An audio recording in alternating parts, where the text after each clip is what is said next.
Marianne, what's happening? Welcome, everybody, to the Committee on Housing in General, and today is Friday, the 30th of January, the last day in which the legislature is in session in January.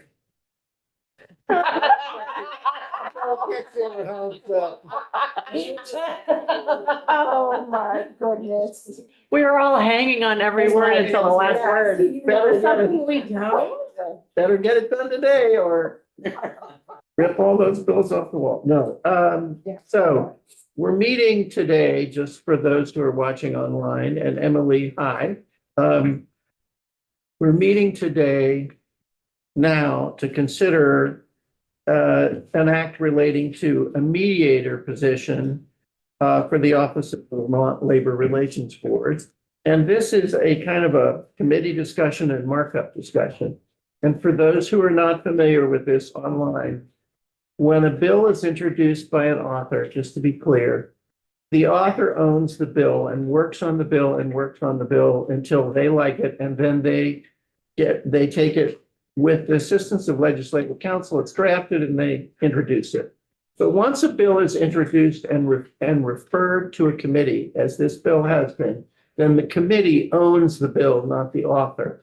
And it's up to the committee to decide what to do with the bill, including change it, alter it, whatever.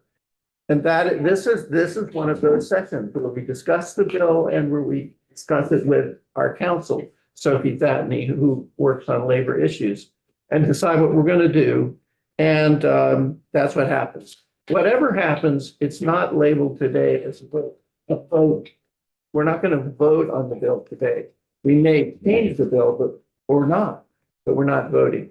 So that'll take us to lunch. And then after lunch, we are going to have a joint session with the Committee on Commerce and Economic Development. And that will meet in room 10 of the State House.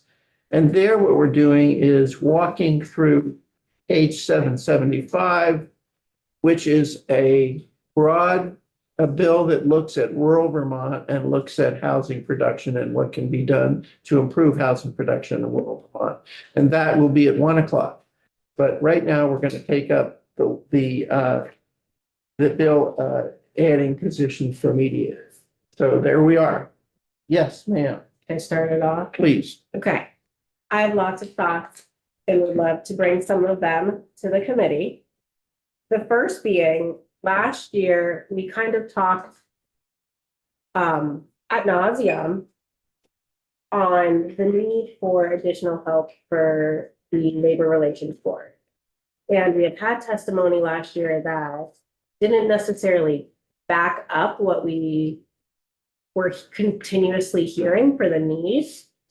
And yesterday, I think we finally got some of that testimony that the board really needs additional help. There's, a pretty severe backlog. And after hearing testimony yesterday, I do feel that the mediator position is important, but I would like the committee to maybe talk about, and I would like to see that we actually add an additional attorney to the Labor Relations Board. And I didn't know if people had questions or thoughts, but I think this is a really great opportunity for us to address this problem. Can I add to that a Please. little? Gail, go ahead. Do we know at this point how much money, extra funds that means? So the answer is no. When in conversations, and Sophie can give a more direct answer, but in conversations with Sophie, she had said that the 115 was just kind of a placeholder. So, and For the meeting. for the mediator. And so understanding, like, I'm not sure what the best number would be. I did, in all transparency, I did speak to Sophie this morning about this. And we were talking about maybe 250. At the end of the day, we know it's going to be completely trashed and taken care of in appropriations, and they might have a better idea of what that would look like. Mhm. I really want to I personally think at this point that I would even, if it's about, one FTE in helps to the labor board, I would almost, and this is again, my personal thought, I would even prefer an additional attorney over a mediator.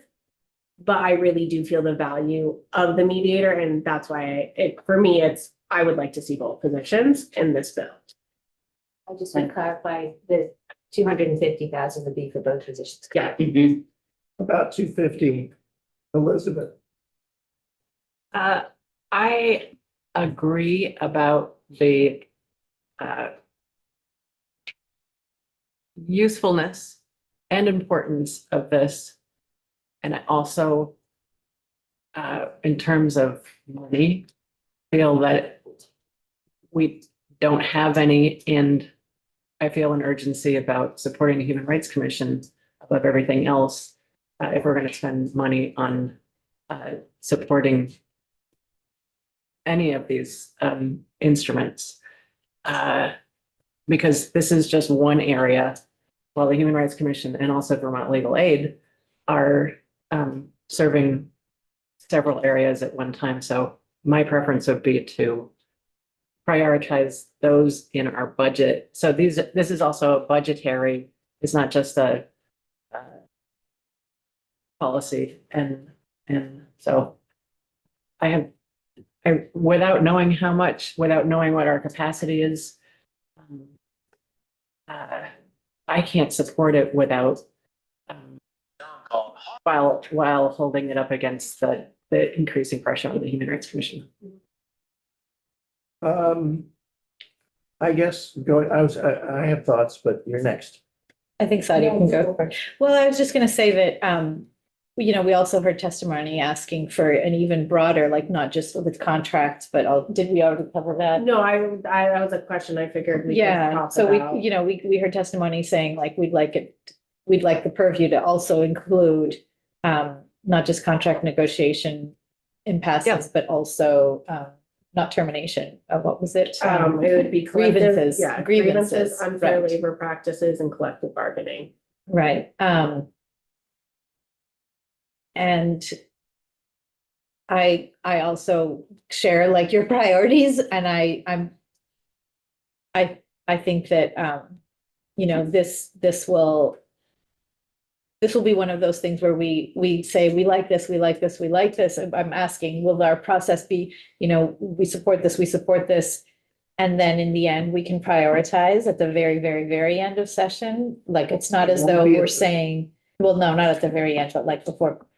It'll be before. When the it'll budget- be at the end, towards the end of February. Right, It has to be before break, when our letter will be due to the budget committee. yes, yeah, So just to clarify, before I say what I think about this, and Emily's in line and you're in line. We have a bill now before us, which is a vehicle. So if we want to do it with this bill, if we want to, we can put it in this bill. I mean, that's well within our purview. So that's one way we do things in terms of the budget committee. We put a budget number in a bill knowing that it's going to be stripped out and put in the budget or not, and it's their discretion. The second way we have influence is by our letter to the budget committee, which has to go to them late February. I'm not sure the date. And I guess the earlier the better, to a point. And there we need to prioritize. And if you may remember, last year, rather than prioritize everything, we did it by tier. Tier 1, tier 2, tier 3. That is a broader, that letter is a broader device because it doesn't have to be a bill that was before us.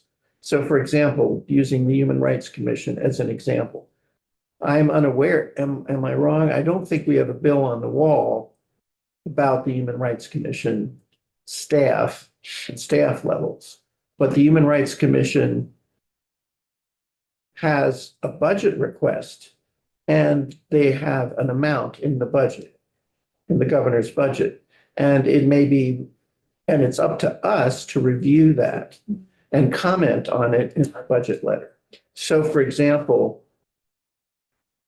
if hypothetically we were to decide we wanted to put this extra attorney position in the labor bill, but we also looked at the Human Rights Commission and felt they needed 2 FTE, whatever's more than in the governor's bill, we would say both, and it would be a question of what tier do we put those in? Sure. Okay. I just wanted to clarify that, so this bill is before us. This procedurally, we can do or not do what Ashley is suggesting, and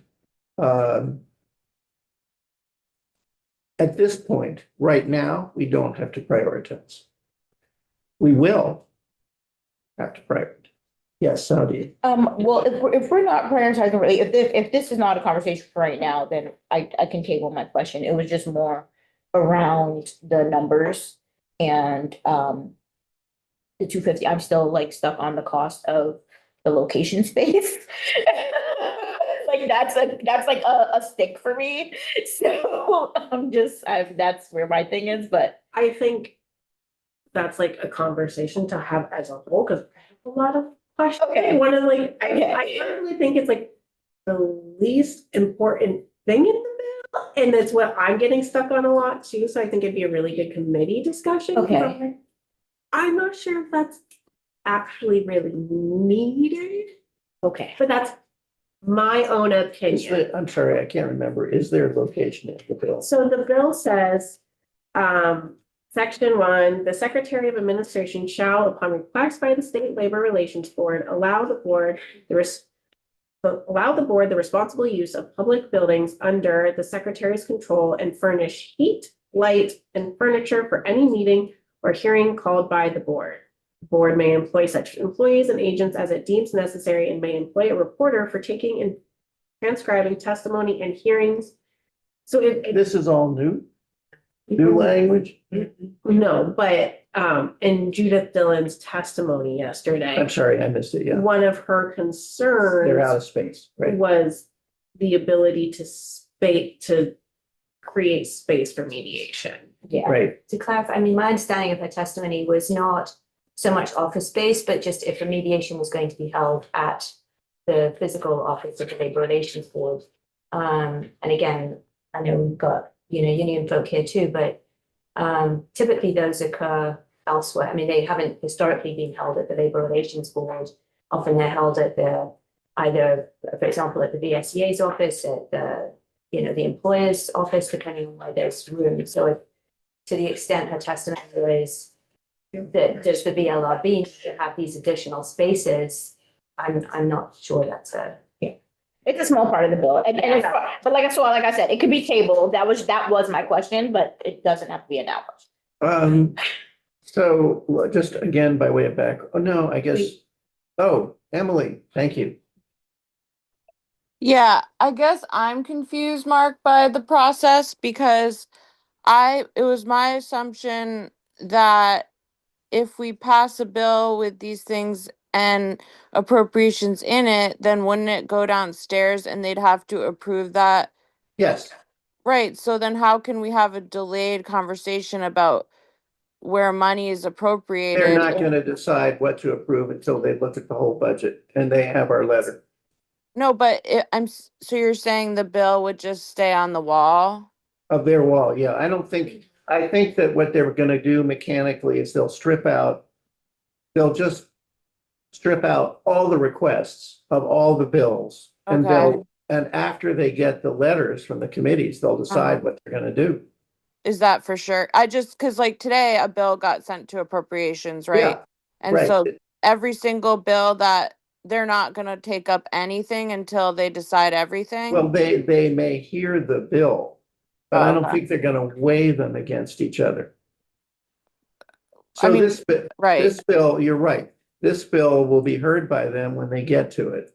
But they're not gonna decide on, I don't think they're gonna decide on all the and so appropriations. then they're gonna, you think that they're gonna then look at our letter of prioritization, I'm just trying to think that out, like, and then be like, oh, you know, actually said that they want, like, go back and like have the time and capacity to go back into everyone's bill and be like, actually, they said that they would rather have human rights commission, so let's strip I'm just trying to think, like, it just seems like we should be working on those policy things in our bills would be my preference, but that is just my preference. I think we should pass the bill that we believe in and we feel good about. And I think that, yes, and then the bill will be heard. And when they hear it, whenever it is, they'll have witnesses, including, frankly, someone from this committee can go. It could be me, it could be anybody on the committee. We could ask to testify about the committee's view on this bill. But in the end, I think they aren't going to make decisions, Emily, about what finally goes in the budget until they have our letter. They depend very strongly on the committee's letters, and they are very clear about that. They look to the committee's letters, and in the chair's meetings, the chair of appropriations spends a lot of time and effort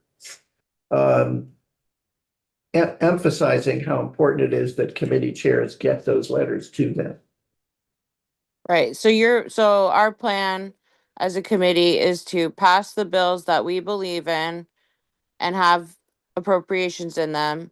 And then after we pass all of our bills that have appropriations, then we're gonna make a letter that the committee has a discussion on and prioritizes that.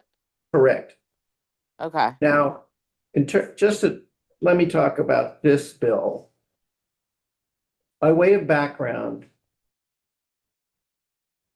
I want to mention two things. In the last session, we added one, I think, employee to, not a mediator, one attorney employee to the Vermont Labor Relations Board. And that amount was not approved by the Appropriations Committee. It was cut. I think it was probably cut in part. My own view is because perhaps the Vermont Labor Relations Board could have more aggressively advocated for it than they did. But perhaps they're going to do differently this time. I'm not sure. But we felt it then. One of the reasons that we felt it is that there are several bills on our wall that have been proposed that are there largely because the Labor Relations Board is not functioning as well as it could, because so their decisions on grievances are so delayed that labor feels like by the time the grievance gets, reviewed, the employees quit and gone somewhere else, and that they really need more capacity. So several of the bills that were introduced, their clear motivation was to try to deal with the incredible backlog at the VLRB. So when this bill came, the mediator bill, at least my view was, I thought, wow, given the status quo, which was that there wasn't a lot of inclination last year to add employees, that this was a pretty compelling case. But I have to say, I would support I would support us going for broke on this and adding, not broke, that's wrong. I would suggest, well, the wrong word, yeah. I would suggest that it's a good thing for us to say, I would support the idea of asking for both a mediator and an attorney, because I feel like we need a minimally functioning VLRB, and that would be a real boon to both management and labor to have these things resolved faster. I do also feel that when the budget comes in for well, first of all, we're going to have more testimony from the Human Rights Commission, but I suspect that when their budget comes in, we may hear that the budget as proposed by the governor is inadequate and that we should add to it, and I am very open to that. But that's my view. I just feel like this is something that's addressing a longstanding problem and that there's bills on our wall that really are because of that problem. But others, I don't know, I wanna. What today we have to do is we have to give instructions to Sophie. And those instructions, as I can tell, there's one definite one, which is to expand the role of the mediator, right?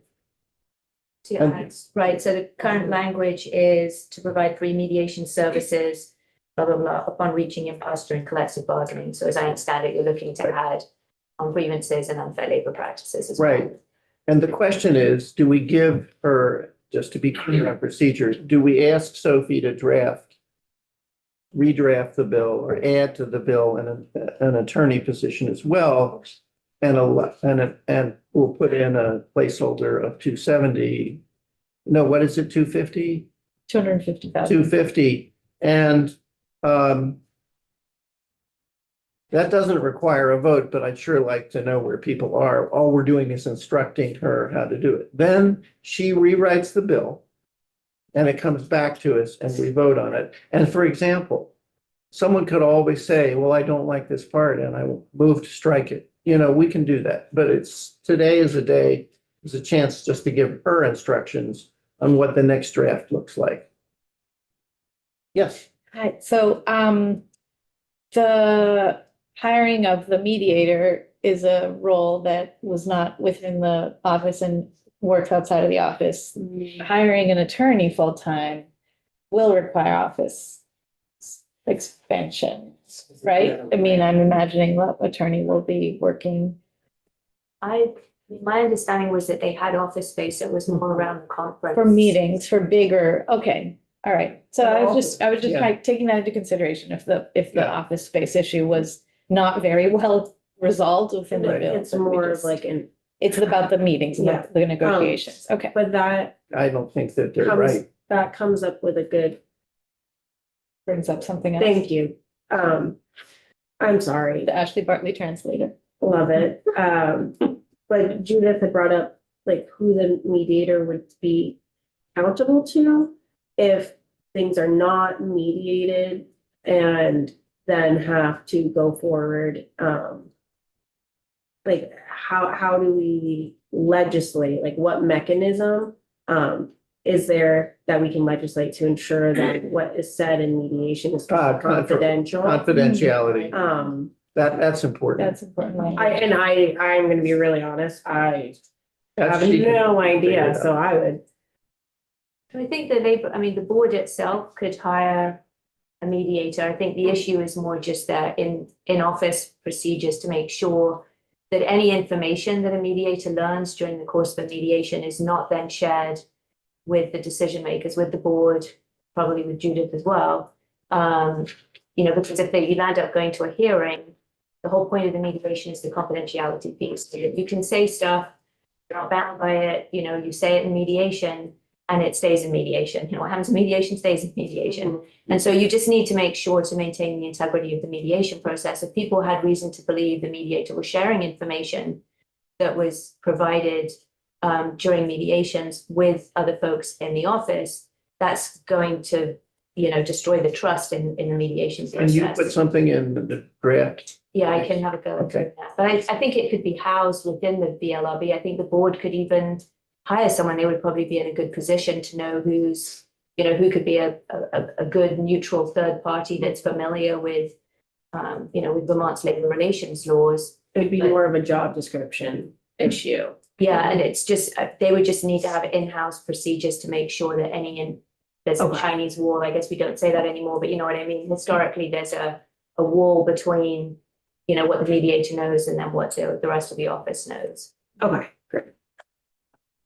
Well, I guess my question is, do people feel comfortable asking Sophie to redraft it to, I'm gonna summarize, one, to increase the area, increase the Scope. scope of the mediator's work to, well, two, to make sure confidentiality, and three, to add an attorney position for a total cost of $250. How do people feel about that? Yeah. Okay, I think that you're okay drafting that. We'll just have to see when it comes back to us how people feel finally. But I'm comfortable with that. I'm good with that too. I Thank will, you, Emily. I would like to say for the record, I would like to continue the conversation at another point about our priorities. But that's a different day. Okay, well, also, I think I will double check with the chair of appropriations just to make sure that the process that I described to you is accurate. I mean, I'm pretty sure, but I want to make sure. Yeah, because I I'm- agree with Elizabeth, and I believe it was Sadia as well. Just there are some other things in our jurisdiction that I think prioritize money as well. Right, HRC, yeah. Yeah.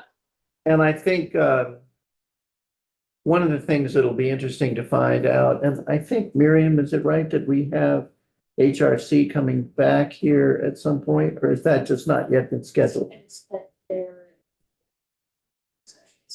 When? Next week or the week after? Okay, we've talked about having the Human Rights Commission in here for a budget discussion. Because we're gonna have, if you think about it, the Human Rights Commission, DHCD, those are the entities whose budgets, who else? Oh, Racial DHCD, equity. DHCD, whoever we have subject matter jurisdiction over, whatever agency, we need to kind of be up to date on their budget. And we've asked people on this committee to be liaisons and find that out, but we got to have them in here at some point before we write our letter.